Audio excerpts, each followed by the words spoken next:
as I said in the weekly update, I'm looking at the common saying, you can lead a horse to water, but you can't make it drink. We don't use horses very much in our modern world. We have other things that have replaced the work that horses used to do. But what are the sorts of things that horses used to do in, even 100, 150 years ago, not so very long ago?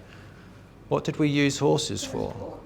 Transport? On all aspects, farming, traveling, yes. Everything else. They were very, very important, weren't they? As well. And, sorry? War. War, yes. Yes, lots and lots of things. So I've got some pictures to show you of some of the things that horses are used for. Riding. And probably this is the thing that horses are used for most these days, is just for people, for leisure, riding for leisure. But of course they were an important means of transport many, many years ago. Here's a painting of a horse with a cart being loaded up with goods to carry somewhere. So again, a form of transport, but it saved people having to carry things themselves. And of course, a horse is very strong, can carry or pull a large load, and they often did. Transport again, so being able to carry more than one person.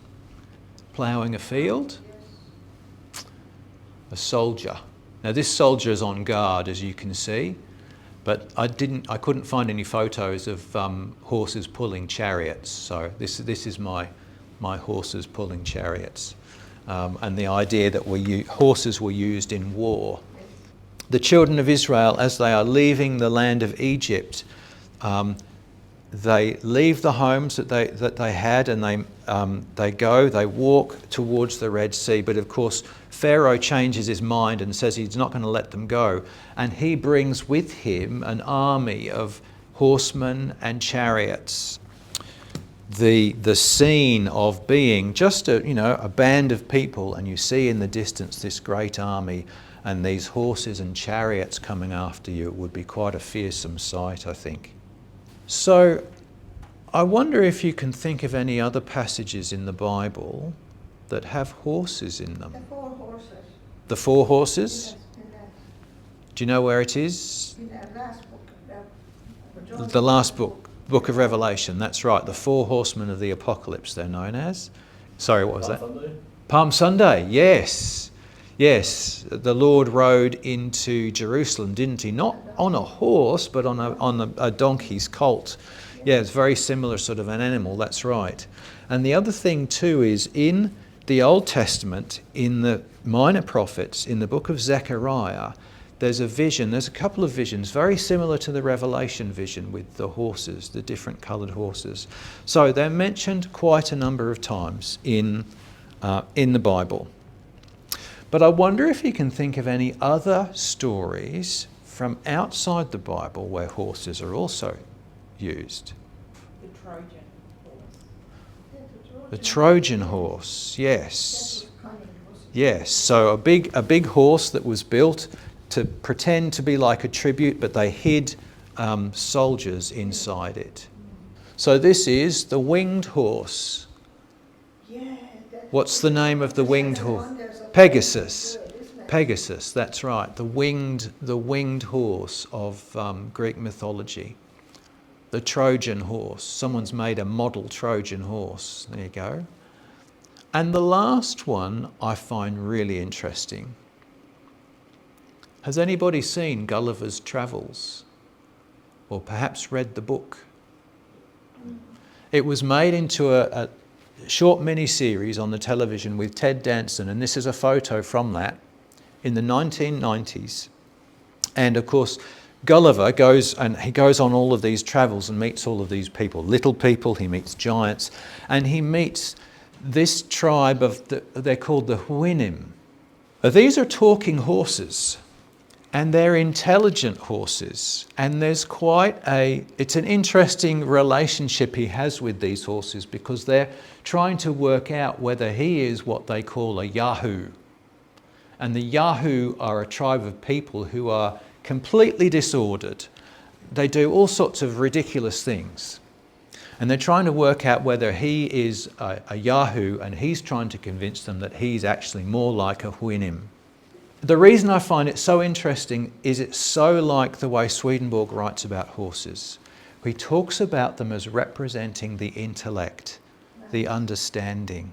And the reason is our understanding is able to do work like a horse. It's able to produce useful things. And here's an example I thought I'd bring with me. So here's my thing. What is this? It's like a skateboard, isn't it? It's actually not meant to skate on, but it's meant to carry things. I would call this a dolly. And so it's a trolley that's meant to hold weight. I'm not going to stand on it because I'll fall off it. But it's very useful for moving heavy things. Pam and I had some work done at home over the last week, and we had men come and move my piano. And they needed to use one of these because a piano is a very heavy object. And you would need several, maybe half a dozen really strong men around a piano to move it. But this enabled 3 men to move it in and out of the house. One of these. And the reason why I use that is it just shows you there's several things in here that have been included to help it do its job, and it's all created by means of the understanding. You see, someone has used their mind to create something like this to make the job easier rather than requiring half a dozen men to move a piano. Okay? So we can think about lots of things around us that work in the same way. You know, we have cars now which replace horses, but they've all been created by people using their understanding. And so the understanding has provided a way to do the work that a horse used to do. So that's what I just want to bear in mind. The horse represents an understanding. Okay? What I really want you to notice about that story is there's an interesting misunderstanding. Jesus and the woman are talking about 2 different types of water, aren't they? Yes.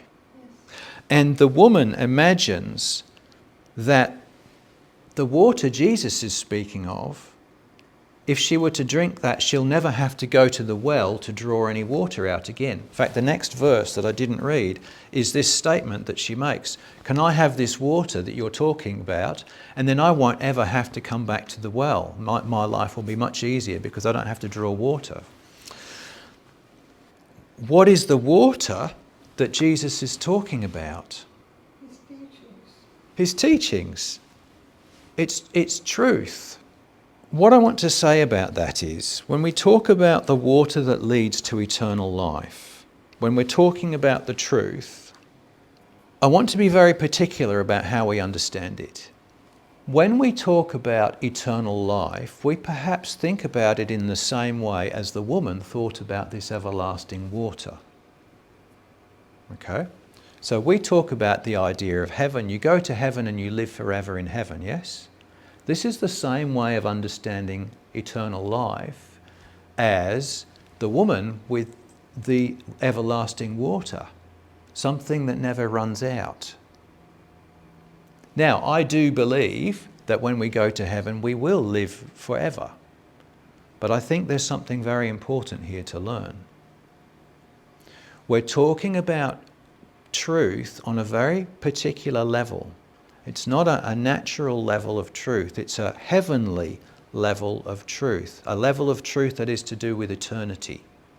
So I want us to think about things like commands in the Bible, such as love your neighbour as yourself. Or perhaps another one that I wrote down was you shall not lie. You shall not bear false witness. And forgiveness. Okay? Now these are all natural truths, but there's another layer to them. And it's that higher spiritual layer which is the eternal truth, the eternal life that Jesus is talking about. So we have to put these into practice in a very particular way in our lives. it can be a little bit hard to get our head around in some way. And in some senses, these things that Jesus was talking about as these eternal truths can seem like very ordinary things. They can seem like they're not very special. If I just said to you, you know, in order to get to heaven, all you need to do is go and love your neighbour. And you might think, oh, that's pretty ordinary, is a kind of common sense sort of thing, isn't it? Doesn't really make any difference, does it? We've got to think about these things and practice them, and as we practice them, then we come into this realization, this understanding of what these eternal truths are. There's a lovely story in the Old Testament about the man who is told by the prophet to go and wash himself in the Jordan River. Do you remember it? Go and wash yourself in the Jordan River and you'll be cleansed of your leprosy. And he's expecting to go on a grand crusade, take his armies and, you know, go off on a massive adventure and find some hidden treasure somewhere in the world and bring it back. He thinks that's his task, but he's given something very ordinary to do instead. And that's what we need to understand about these waters leading to eternal life. They're often very ordinary truths that we just have to carry out with obedience and with love in our everyday living. A horse represents intellect, and water represents truth. You can lead a horse to water, but you can't make it drink. It reminds me of a saying I've often heard said. The original is attributed to Samuel Butler, and it is, "He that complies against his will is of his own opinion still." And I've heard it slightly differently. Convince a man against his will, he is of his own opinion still. And one of the challenges we have with the church, and I think it's probably true in any sphere of life, is, you know, we have a sense of a great blessing in the doctrines, in the teachings of the church. We have a sense of a great blessing of the Word and the truths that we learn in it. But why is no one else interested? Because we each have our own attitude and our own understanding of things and, you know, our own perspectives on life, and we all like to convince everybody else of the way we see things. But I want to just focus on one very particular and rather interesting teaching in the church, and that is, we are protected from the truth. So it's a strange thing to say, isn't it? Very strange thing to say. But let me read for you some of the things we find in the teachings about this idea. This comes from Heaven and Hell, from paragraph 456. He says, "There is danger in confirming anything by visions with people who are in falsities. For they would first believe and afterwards deny. And this would profane the truth itself, and they would be cast down into the lowest and most grievous of all hells." Another passage for you. "Acknowledgement of the church's truths and of the Lord leads to contact with the heavens, and consequently to an opening of a person's interiors towards heaven. And then a subsequent rejection of them leads to a joining of the same truths to falsities arising from evil. For everything a person acknowledges remains implanted in him. Nothing present with a person which has entered through acknowledgement is destroyed. The state of a person with whom profanation exists," and this is the state that he's describing, "is one in which he is in contact with the heavens and at the same time with the hells. As a result of this, in the next life, a tearing apart takes place with such people, which destroys the whole of their inner life." Got one more for you. Again, he uses this term profanation.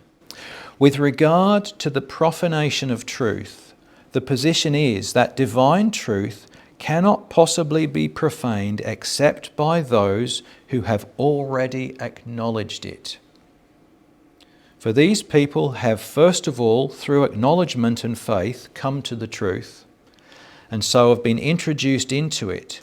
If, after this, they depart from the truth, there remains within them a permanent imprint of it, which is recalled together with falsity and evil whenever these are recalled. And being attached to falsity and evil, that truth is consequently made profane.